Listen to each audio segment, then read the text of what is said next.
Olá, estamos aqui para mais uma videoaula. Na semana anterior eu não consegui gravar por motivo de saúde e para o estudo não ficar incompleto, hoje eu vou gravar a lição 8, que é referente ao estudo de Esté 3 e 4, e nessa mesma semana eu já vou gravar a lição 9 para não ficar pendente dos capítulos, o 3 e o 4 no caso. O assunto da lição vai dizer: a trama de Amã contra os judeus.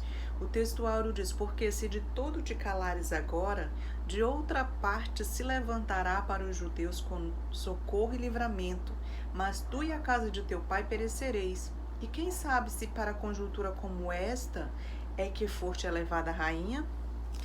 Referência está lá em Esté, capítulo 4, versículo 14. A verdade prática diz o seguinte: Deus é fiel no cumprimento de todas as suas alianças e promessas para com aqueles que o temem e guardam seus mandamentos. Antes de nós entrarmos direto na nossa lição, já na nossa introdução, nós precisamos voltar lá para 1 Samuel 15, porque para a gente poder entender que essas duas histórias, a história de Samuel 15, que relata em Samuel 15, e a história que nós vamos estudar hoje, elas vão se cruzar. 1000 anos depois elas se cruzam, que é na história de Amã. Lá em 1 Samuel 15, se você for ver, lá conta a história de Saul sendo ungido rei de Israel, e lá Deus vai dizer para ele assim, através do profeta Samuel, o Senhor disse: eu te ungi, aqui Samuel 15, 1, eu te ungi rei sobre Israel, agora ouve as palavras do Senhor. Assim diz o Senhor dos Exércitos: eu me recordo do que fez Amaleque a Israel quando se lhe opôs no caminho, quando Israel subia do Egito. Em algumas versões diz o seguinte, diz que eles ficavam à espreita como serpentes, escondidos como serpentes, no caminho, aguardando a passagem do povo de Deus para poder atacá-los. E como aquele povo vivia em guerra, era um período de guerra naquele tempo, então o inimigo de Deus, eles deveriam morrer. Porque eles se incomodavam com o povo de Deus. Por que eles não permitiram que o povo de Deus passasse somente pelas terras deles, somente para encurtar caminho?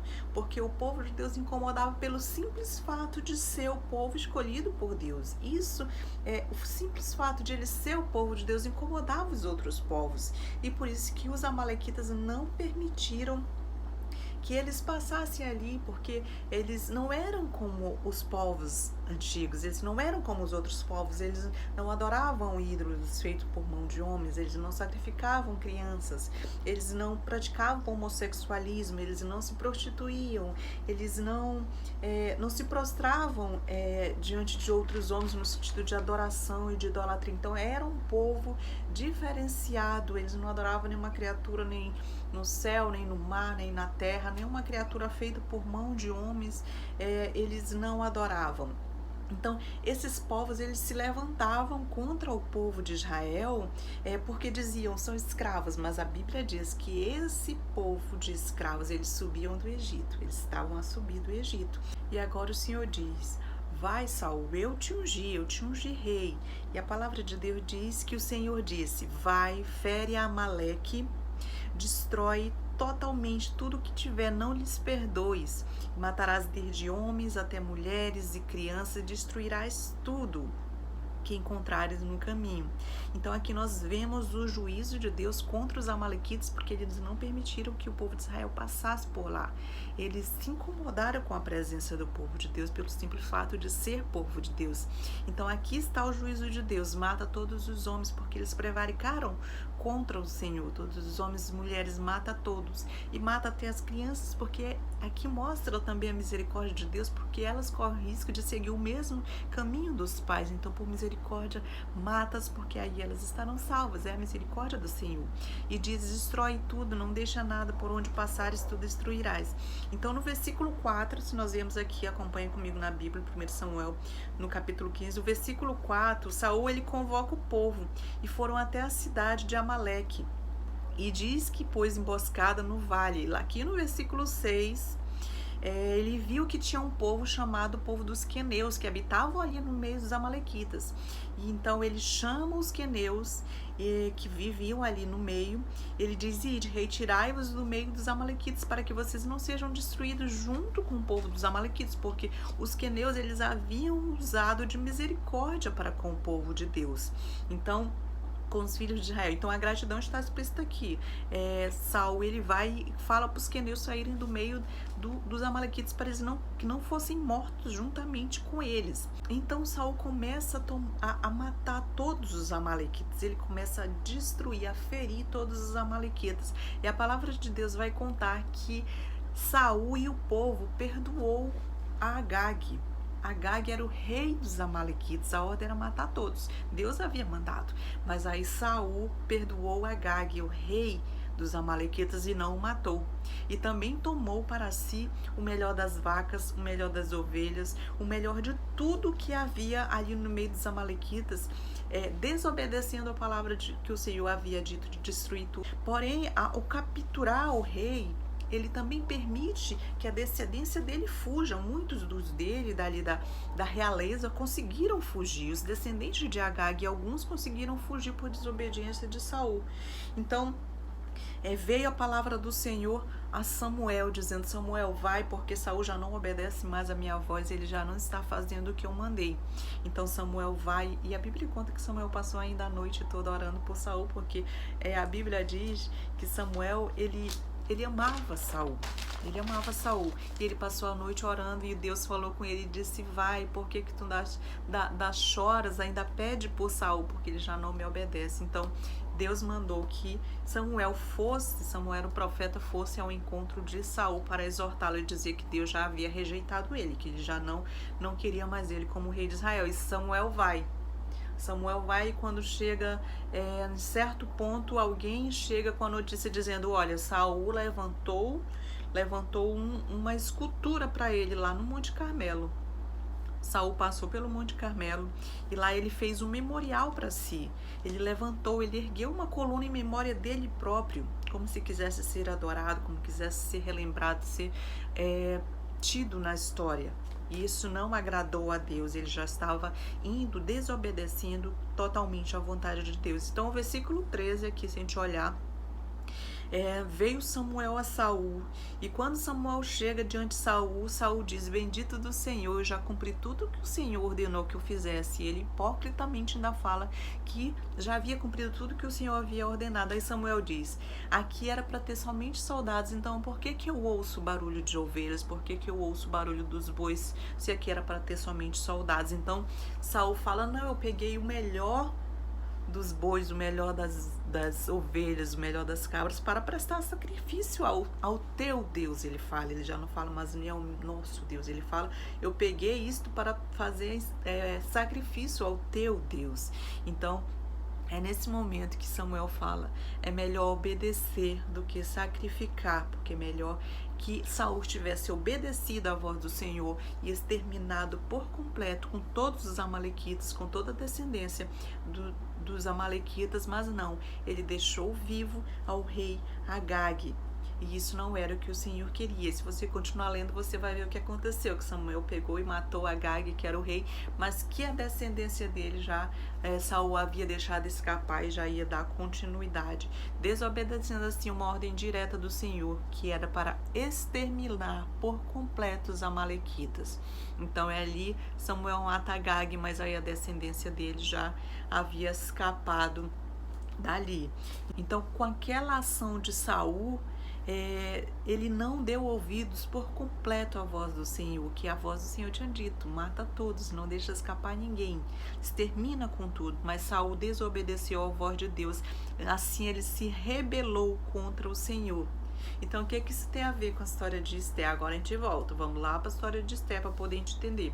Voltando agora para Esther, no capítulo 1, depois dessas coisas que a gente já estudou na lição anterior, a palavra de Deus vai contar em Esther 1, que o rei Assuero, ele levantou, ele engrandeceu a Amã. E lá vai dizer que Amã o agagita.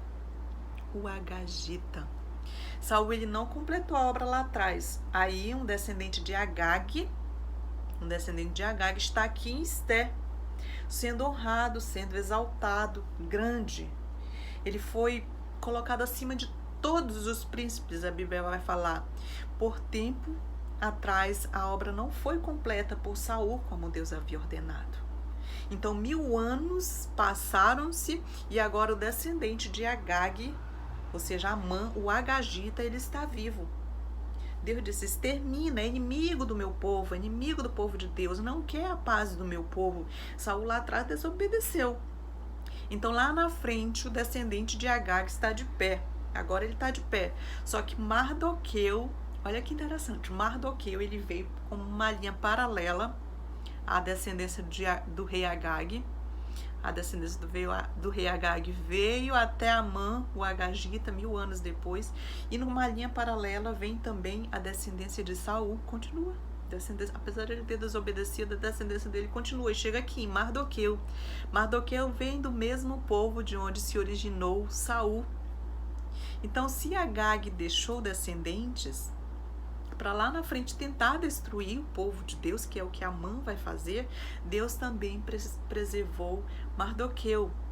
Deus também preservou, que é o mesmo Mordecai, Deus também preservou a linhagem de Mordecai, porque Mordecai, ele vem da linhagem de Saul. Aqui, se você for ler na Bíblia, vai dizer que Mordecai ele é descendente de Quis. Quis nada mais era do que o pai de Saul. Se você for buscar na descendência, você vai descobrir que Quis era o pai de Saul. Então, a linha também de Mardoqueu, a descendência dele veio por um outro lado, assim como a linha de Agag veio, chegou até Amã, o Agagita, a linha de Quis, que era o pai de Saul, também veio por um outro lado e chegou até Mordecai, que é quem vai intervir juntamente com Esté pelo povo de Deus. Olha como Deus é maravilhoso. Nós já vemos o agir de Deus, nós já vemos a providência de Deus tomando forma aqui nessa história. Só para essa introdução, somente para te compreender bem onde essas duas linhas se encontram da descendência desses dois personagens que vamos encontrar agora. O tópico 1 é a trama de Amã. O subtópico 1 diz: Mordecai não se dobra a Amã, referência a Esté 3:2, que diz: todos os servos do rei que estavam à porta do rei se inclinavam e se prostravam perante Amã, porque assim tinha ordenado o rei a respeito dele. Mordecai, porém, não se inclinava nem se prostrava. Então aqui a gente vê que todos se prostravam diante de Amã. Mas não Mardoqueu não se prostrava. E se a gente for buscar na história, que quando a gente vê assim que Mardoqueu não se prostrava diante de Amã, vem logo na nossa mente a história de Daniel, né? Lá de Daniel, capítulo 3, onde Sadraque, Mesaque e Abednego também não se prostravam diante da estátua que foi feita por Nabucodonosor para ser adorada. E ali eles também se mantiveram fiéis ao Senhor, e do mesmo modo aqui. Os três lá, Sadraque, Mesaque e Abednego, não se prostraram diante do ídolo, e aqui nós temos um. Lá nós tínhamos 3, aqui temos um que também não se prostra perante homens. Ele não se prostrou, mas todos os outros se prostraram, porque se incomodaram. Se formos pensar, né? Se todos os do reino se prostraram, por que se incomodar? No caso lá de Daniel, por que se incomodar com 3 somente que não se prostraram? E aqui, puxando para a história de Esté, se todos os outros se prostraram, por que se incomodar com apenas um que não se prostrou? Mordecai, né? Então, se nós formos ver, são pessoas que incomodam, elas incomodaram. Aqui no versículo 4 vai dizer o seguinte: porque ele disse, sou judeu. Quando os servos perguntam, por que você não se prostra diante de Amã? Ele diz, eu não me prostro porque sou judeu. Se nós formos traduzir para a linguagem de hoje, é como se dissesse, eu não me prostro perante homens porque eu sou cristã, porque eu sirvo a Cristo, eu me prostro perante de Cristo. É como se ele estivesse dizendo isso, eu sou judeu, eu sirvo o Deus verdadeiro, só me prostro perante o Deus verdadeiro. E aqui no subtópico 2 vai dizer o rancor de Amã. Vendo, pois, Amã que Mordecai não se inclinava nem se prostrava diante dele, encheu-se de furor. A referência está lá em Esté 3:5. Então aqui a gente vê que a história nós já conhecemos, né? Que o rei fez um decreto onde todos os seus súditos do palácio eram obrigados a se prostrar diante de Amã. Amã, que ele tinha feito o primeiro-ministro, o homem mais importante depois dele ali no reino. Amã tinha sido levantado como primeiro-ministro, um homem muito importante ali naquelas províncias, naquelas 127 províncias que o rei Assuero tinha domínio. Então, Amã foi levantado como um homem muito importante, o primeiro-ministro daquele reino persa. Então, o rei Assuero fez esse decreto dizendo que todos do reino deveriam se prostrar diante de Amã, assim como se prostravam diante do rei. Então, não era um prostrar simplesmente, era um prostrar de adoração. Era como se fosse mesmo adorando a Amã. Então, nós vemos aqui primeiro, Mordecai incomodou.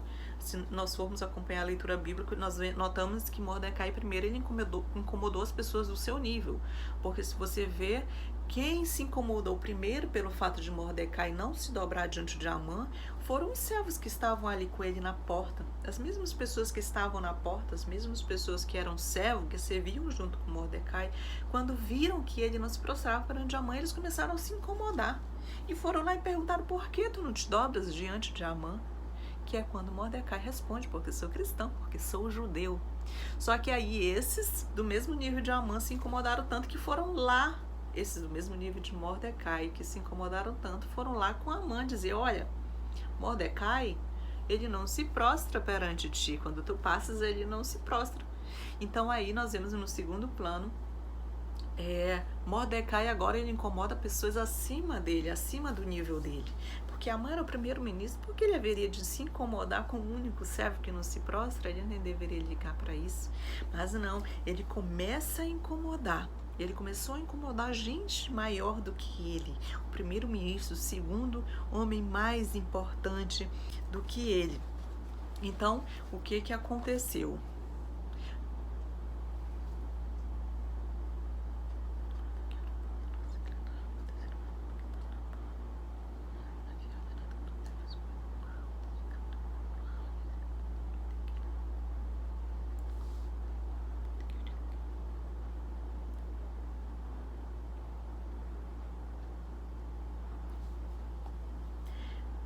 Então nós vemos aqui Mardoqueu não se prostrando, dizendo: não, o decreto que foi feito é lei de homens, não é lei de Deus, é lei de homens.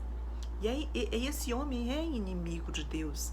Mardoqueu conhecia a descendência de Amã, que era o Agagita, e sabia que aquele povo descendente dos amalequitas era inimigo de Deus. Ele conhecia, então ele disse: não me curvo, é inimigo de Deus, é inimigo do povo de Deus.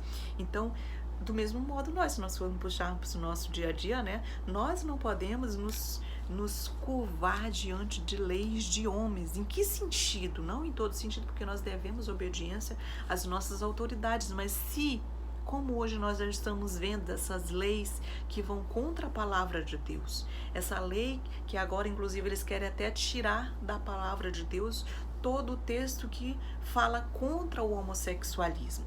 Então, nós sabemos que a Bíblia, ela não muda, ela não pode ser atualizada, ela é um livro que é atual até o dia de hoje.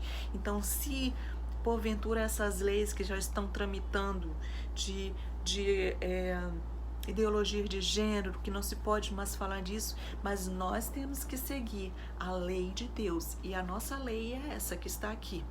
Quando a lei dos homens vai contra a lei de Deus, nós temos que ficar, logicamente, com a lei de Deus, porque esse é o nosso guia, essa é a nossa bússola, é isso que nós devemos seguir. E aqui nós notamos que se a homenagem fosse simples sinal de respeito civil, se aquele fato de se prostrar, de se curvar diante de Amã fosse simplesmente um respeito civil, nós sabemos que Mordecai, ele não teria problema em fazer isso, mas Mordecai certamente ele não teria recusado. Mas os reis persas, é bom nós notarmos que os reis persas, eles exigiam uma espécie de adoração. Como Xerxes, no auge do seu favoritismo, ele havia ordenado as mesmas honras a serem dadas ao ministro, quanto a ele mesmo. As mesmas honras que eram dadas para ele mesmo, ele exigiu que essas honras fossem dadas ao primeiro-ministro. Então, essa era a base da recusa de Mordecai. A gente não pode pensar que Mordecai simplesmente se negou a obedecer às autoridades. Não, até porque o Senhor ele nos aconselha a obedecer às nossas autoridades. Não, ele se negou por esse motivo que eu expliquei, que não era um simples homenagem civil, não. Era mesmo uma questão de adoração. O subtópico 3 diz: Amã autorizado pelo rei. Esté 3:11 diz: e lhe disse: essa prata seja tua, como também este povo, para fazeres dele o que melhor for do seu agrado. Então, ali nós vemos que a história vai contar que o rei tirou o seu anel do dedo, né, de sua mão, e o deu a Amã. Então havia um selo ou um sinete, né, no anel, e a doação do anel, esse fato da doação do anel com o nome do rei, do seu reino, gravado nele, foi dado com muita cerimônia e seria equivalente a uma assinatura no dia de hoje, né? Teria essa mesma validade de uma assinatura. Imagina você dar um cheque em branco assinado, cheque assinado em branco, dando que a pessoa pudesse preencher do jeito que quisesse. Era mais ou menos isso. Quando dava o anel para outra pessoa, era como se estivesse dando um cheque em branco. O tópico 2 vai dizer: decretada a morte dos judeus. Subtópico 1 diz: o edito é publicado, a referência a Esté 3:12, que vai dizer o seguinte: chamaram, pois, os secretários do rei no dia 13 do primeiro mês, e segundo ordenou Amã, tudo se escreveu aos sátrapas do rei, aos governadores de todas as províncias, aos príncipes de cada povo, a cada província no seu próprio modo de escrever e a cada povo na sua própria língua. Em nome do rei Assuero se escreveu, e com o anel do rei se selou.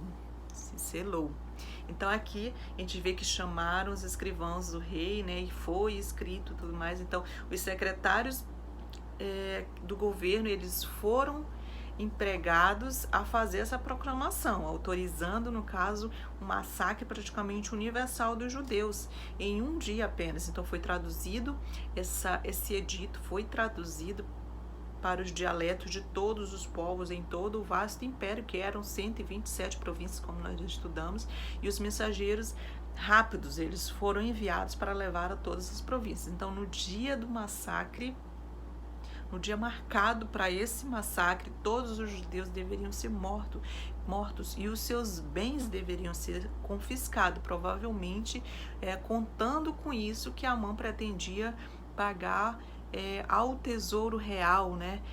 Esse era o meio pelo qual Amã esperava pagar o seu tributo ao tesouro real, era através desse saque dos bens dos judeus que fossem mortos, certamente era contando com isso. Então, para nós parece até inexplicável que um rei, um monarca, permitisse que fosse concedida, que fosse autorizada a extinção de todo um povo, de toda uma raça. No caso seria um genocídio, né? Que genocídio é a extinção de toda uma raça. Então ali seria um genocídio contra os judeus. Então é até estranho nós pensarmos que o monarca autorizando, né, isso, lembrando que eles eram seus súditos, os judeus eram súditos do rei Persa. Então o rei Persa autorizar a extinção, a morte de todo um povo que serviam a ele, parece inexplicável. Mas se nós formos pensar, tais atos de barbárie, eles não são tão raros na história antiga. E nós vemos aqui o rei Assuero, ele se deixando levar pela conversa de Amã, se deixando, os seus ouvidos, eles absorveram a história que Amã contou para ele, baseado apenas no desejo do próprio Amã de chegar a seus próprios fins para servir a ele mesmo.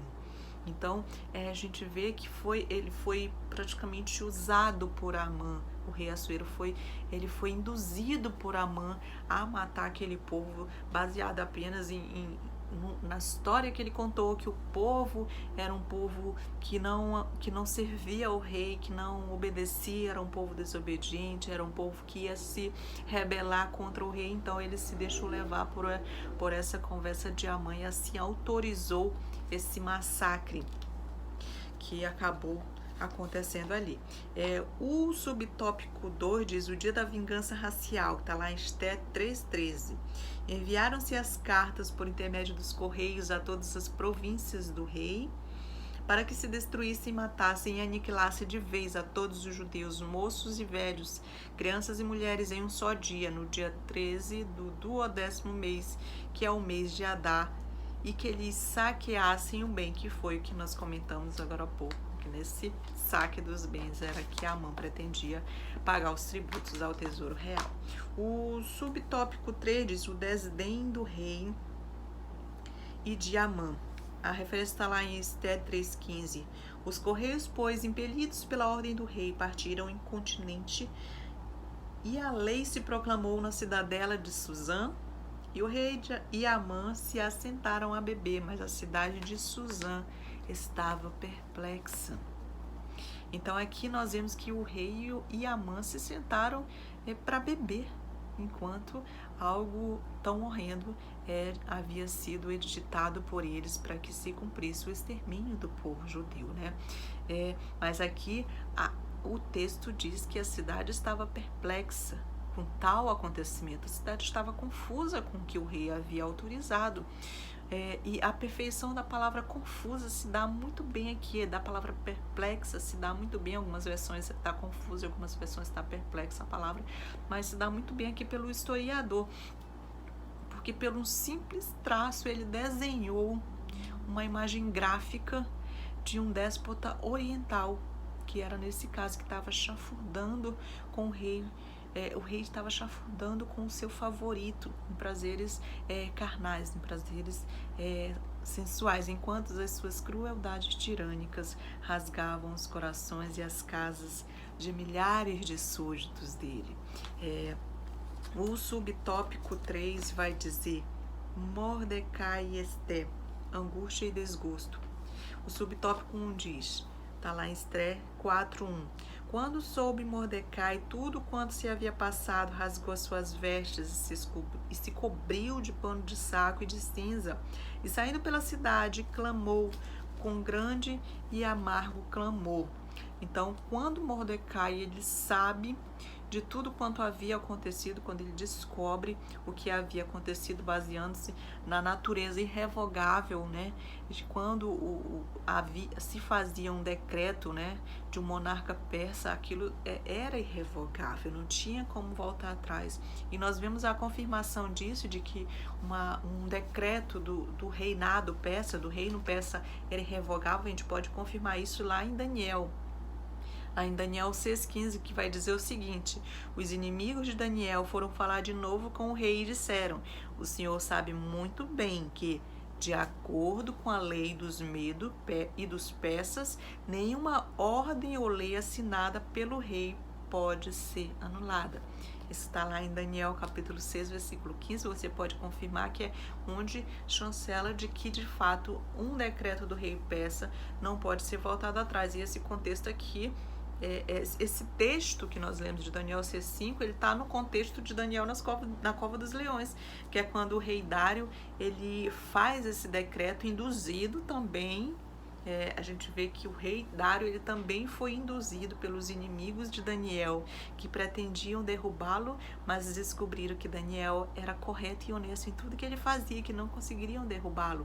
E esses inimigos de Daniel descobriram que o rei pretendia colocar Daniel. Daniel já era um dos terceiros ministros que observava se havia algum erro no governo de todos os governadores, que eram, se eu não me engano, 120 províncias que o rei Dário havia distribuído ali quando ele conquistou o reino de Nabucodonosor, e ele colocou Daniel como um dos 3 ministros que estavam para ver se os governadores estavam governando corretamente.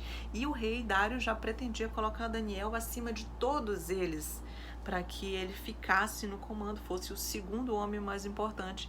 E esses inimigos do rei, os inimigos de Daniel, vendo que Daniel estava crescendo sobremaneira, tentaram derrubá-lo, e como não conseguiram encontrar erro nele, eles induziram o rei Dário a criar um decreto, dizendo que durante 30 dias deveriam adorar apenas o rei Dário, deveriam orar, pedir, fazer petições somente ao rei Dário, e nenhum outro Deus, nenhum outro homem, porque eles sabiam que Daniel orava 3 vezes por dia. E eles foram lá e disseram ao rei Dário: olha, rei Dário, o decreto que tu fizesse, alguém desobedeceu, esse alguém é Daniel, ele está lá orando ao seu Deus, então que ele seja jogado na cova dos leões, conforme está no decreto que o Senhor mesmo assinou, o Senhor mesmo colocou o seu anel e deu validade. E a história vai contar que o próprio rei Dário tentou salvar Daniel durante todo esse dia, até o pôr do sol. O rei Dário, o próprio rei Dário que tinha feito esse decreto,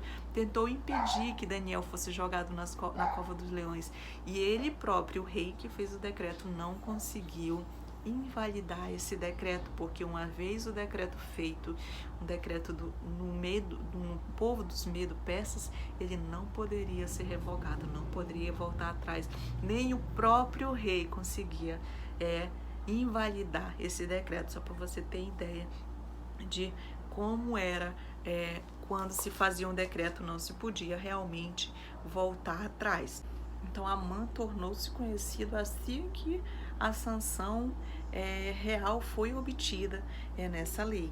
E Mordecai foi, sem dúvida, entre os primeiros a ouvir sobre isso, porque ele trabalhava ali nos portões da cidade e os assuntos todos passavam por ali. Certamente ele foi um dos primeiros a ouvir essa história. E esse decreto surpreendente deve ter sido indescritivelmente angustiante, não somente para Mordecai, como para todo o povo judeu. Então, os atos descritos nessa passagem que nós lemos são de acordo com o costume oriental, digamos assim, expressivos de tristeza. Quando a pessoa tenta expressar muita tristeza, é uma tristeza comovente, e a sua aproximação ao portão da cidade, do palácio, no caso, né, sob um pulso de emoções irrepreensíveis, angustiantes diante daquela situação. Ele pretendia fazer um apelo sério, porém em vão, né, de repente a misericórdia do rei, a misericórdia real. Porém, nós sabemos que o acesso à presença do rei era para uma pessoa no seu estado, né, que ele estava com vestimenta de saco, conforme diz aqui, né, ele se cobriu de pano de saco e de cinza, com grande e amargo clamor. Então, uma pessoa em seu estado completamente desfigurado, como ele se encontrava conforme descrito, seria impossível. Porém, ele encontrou meios de transmitir os fatos ocorridos para a rainha Esté, e é isso que nós vamos aqui ver no subtópico 2, que diz: um apelo a Esté. A referência está lá em Esté capítulo 4, versículo 14, que vai dizer o seguinte: porque se de todo te calares, agora de outra parte se levantará para o judeu socorro e livramento, mas tu e a casa de teu pai perecereis. Quem sabe se para a conjuntura como esta é que for-te elevada a rainha, que é a nossa o nosso texto áureo, né, que se encontra lá em Esté 4,14, que nós estudamos. Então a rainha Esté, ao saber disso, né, o Mordecai manda o recado. Peraí, que tá com uma coisa errada. Nós vemos a história contar que a rainha, ao saber que Mordecai que se encontrava nesse estado com roupas de pano e coberto de cinzas na entrada do palácio, ela envia roupas novas para vestir a Mordecai, né? Seu objetivo ao fazer isso, provavelmente, era qualificá-lo para entrar no palácio, para que a partir dali ela pudesse se informar com ele do que havia acontecido. Certamente ela enviando aquelas roupas, ela pretendia qualificar ele de alguma forma com suas vestimentas, para que ele pudesse ter acesso ao palácio e assim ela saber mais informações do que havia acontecido, para ele encontrar-se naquela situação, né? Então a comunicação, se nós formos observar, a comunicação com as mulheres no harém era extremamente difícil de se ter. Pessoas que estavam do lado de fora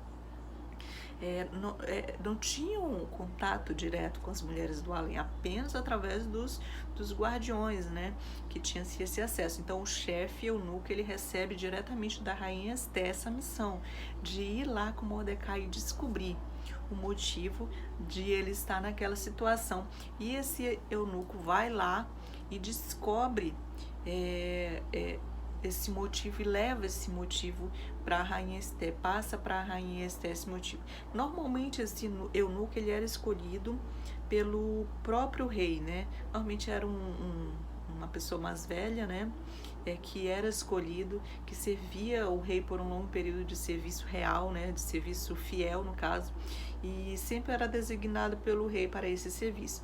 Mas o seu interesse, assim como o dever, era também agradar não somente ao rei, mas também à rainha. Então esse eunuco, ele obedeceu esse pedido, esse mandado de Esté, e foi ter com Mordecai para descobrir o motivo.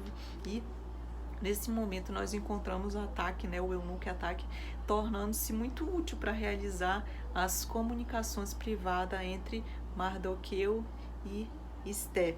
Então é a partir desse intermediário, digamos assim, que Mordecai vai e conta tudo o que ocorreu e passa uma cópia desse edito para poder o eunuco levar até a rainha para ficar consciente. Diz para ela ir pedir ao rei, interceder na presença do rei pelo povo, com a intenção de salvar o povo judeu, de interceder pelos seus irmãos e de seu Deus, e fazer um apelo direto mesmo ao rei. É isso que Mordecai manda que Esté faça. Aí a rainha responde a Mordecai dizendo que há 30 dias o rei não a chama para estar na sua presença. E se alguém entra na presença do rei sem ser chamado por ele, é morto, caso o rei não levante o cetro, né, autorizando aquela pessoa é morta. Apesar de que Mordecai já sabia disso, mas Esté lembra a ele que isso aconteceria caso ela entrasse na presença do rei sem ser chamada, porque os reis persas, eles cercavam-se de um círculo quase intransponível para segurança deles mesmo também, né? E essa lei ela foi promulgada pela primeira vez por Deioces, que era o rei da Mídia, e depois, quando os impérios foram unidos, adotados também pelos persas, que todos os negócios deveriam ser feitos, ser negociados, e as petições fossem transmitidas aos reis através dos seus ministros, nunca diretamente ao rei. Uma pessoa não tinha acesso direto ao rei, ela transmitia aos seus ministros e este transmitia ao rei.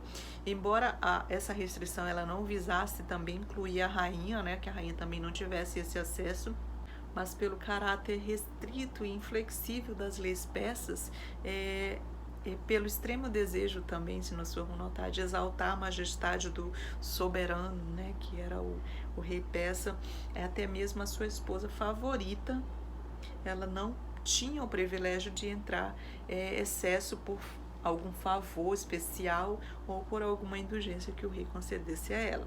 Então Esté estava sofrendo com a severidade dessa lei. Como já fazia 30 dias que ela não era chamada à presença do rei, ela tinha motivo sim para temer que as afeições do rei tivessem se alienado dela. E ela tinha pouca esperança de servir a causa de seu país nessa terrível emergência. Então ela realmente acreditava que ela poderia ser morta. E a resposta de Mordecai a Esté foi que ela não se unisse à esperança de que, pelo fato de ela ser rainha, de que ela ter uma conexão real com a realeza, que ela não pensasse que isso a salvaria da desgraça, porque todo o seu povo seria morto, que ela não pensasse que o fato de ela ser rainha faria com que ela escapasse também deste terrível fim.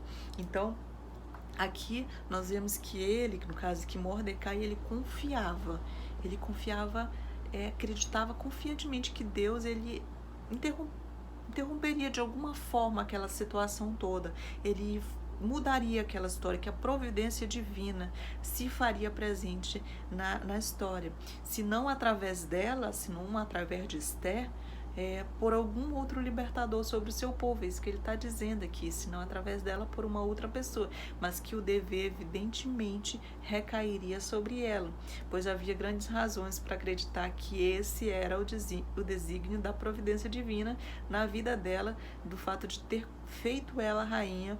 O desígnio disso era já uma providência de Deus, uma providência divina para salvar o seu povo, né? Que ela deveria ter um coração corajoso e não duvidar do sucesso. Era isso que Mordecai estava falando para ela. E aqui no subtópico 3 diz: Esté concorda em interceder. Referência está lá em Esté 4,16, que diz: Vai e ajunta a todos os judeus que se acharem em Suzã e jejua por mim, e não comais nem bebais por 3 dias, nem de noite nem de dia. Eu e as minhas servas também jejuaremos. Depois irei ter com o rei, ainda que é contra a lei. Se perecer, pereci. É como se ela tivesse se enchido de coragem a partir daquela palavra de Mordecai. No começo ela ainda se mostrou com medo, dizendo aquela morreria se ela fosse até a presença do rei, que os riscos eram muito grandes. De fato, os riscos eram muito grandes. Mas a partir do momento que Mordecai dá aquela palavra de, quem sabe não foi para isso que tu fosse colocada como rainha, para este propósito, com propósito de livramento. O fato de tu estar aí como rainha já era a providência divina, e Mordecai faz ela ver que a providência divina já estava agindo na vida dela desde o momento em que ela foi escolhida como rainha. Então, a partir dali, ela se enche de coragem. Diz para o povo jejuar 3 dias sem comer nada, que ela também jejuaria com as suas servas. Então, ela se encheu de coragem e disse que sim, ela iria. E se ela não fala, se eu morrer, morrerei, mas eu farei o que estiver a meu alcance para salvar o meu povo. E ela realmente acreditou que o desígnio dela, que Deus havia colocado ela naquele local, era para este fim, para ajudar a salvar o seu povo do extermínio. Então, quando ela diz eu e minhas servas, é possível que ela tenha se cercado de donzelas judias também, né? É possível que tenha ocorrido. Então, ali ela expressa a sua firme resolução de fazer um apelo ao rei. E ela ainda finaliza dizendo, embora ela acreditasse que ela poderia perecer nessa tentativa, ela poderia morrer, ela tinha consciência disso, mas ela estava ali cheia de coragem e acreditando que, de fato, o ocorrido de ela estar ali como rainha era uma providência divina para ele já agindo em favor do seu povo, do livramento do seu povo. E finalizamos por aqui desse estudo de hoje, esse estudo maravilhoso da Palavra de Deus. Espero ter ajudado vocês a compreender melhor a Palavra de Deus, quando nós compreendemos melhor as histórias que são contadas e as aplicações pessoais que podemos tirar para as nossas vidas, nós podemos ensinar melhor. Então, fique com Deus e até a próxima aula.